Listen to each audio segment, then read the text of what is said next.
আল্লাহ আজকে দোয়ার আয়োজন করেছেন। আল্লাহ ওনার আত্মীয় দুনিয়ার জমিন থেকে বিদায় নিয়ে অন্ধকার কবরবাসী হয়েছেন মরহুমা ফিরোজা বেগম পাপিয়া। ইয়া আল্লাহ, গত কিছুদিন পূর্বে দুনিয়ার জমিন থেকে বিদায় নিয়ে অন্ধকার কবরবাসী হয়ে আছেন। মেহেরবানি করে আল্লাহ ফিরোজা বেগম পাপিয়ার কবরকে আপনি জান্নাতের বাগান বানায়া দিন।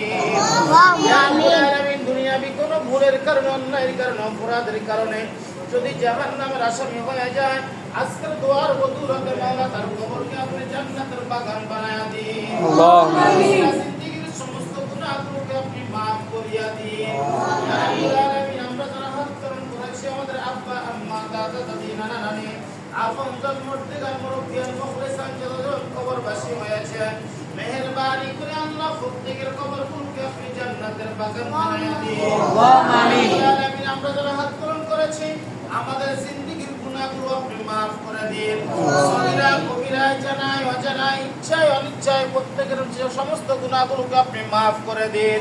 ইয়া রাব্বুল আলামিন, মাদ্রাসার তলবে ইলম ছাত্রদের জন্য খাসি জবাই দিয়েছেন।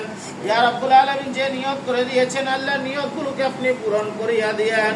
ইয়া রাব্বুল আলামিন, আল্লাহ মরহুমা ফিরোজা বেগম পাপিয়ার আল্লাহ জিন্দেগীর গুনাহগুলো আপনি maaf করিয়া দিয়েন।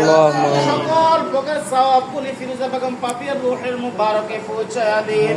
ইয়া রাব্বুল আলামিন, তার আত্মীয়স্বজন মুরব্বিয়ান মুখলিসান যতজন দুনিয়ার জমিন থেকে বিদায় নিয়েছেন, কবরগুলোকে জান্নাতের বাগান বানায়া দিন। ইয়া আল্লাহ, তার সন্তান আওলাদ বর্গ যারা জীবিত আছেন, হায়াতের মধ্যে আপনি বরকত দিয়া দিন। ইয়া আল্লাহ, বিদেশের বাড়িতে থাকেন, কানাডায় থাকেন, তাদের প্রত্যেককে সুস্থতার সাথে নিয়ামতের সাথে থাকার তৌফিক দান করিয়া দিন। বিপদ আপদ বালা মুসিবত অ্যাক্সিডেন্ট দুর্ঘটনা থেকে প্রত্যেককে আপনি হিফাজত করিয়া দিন।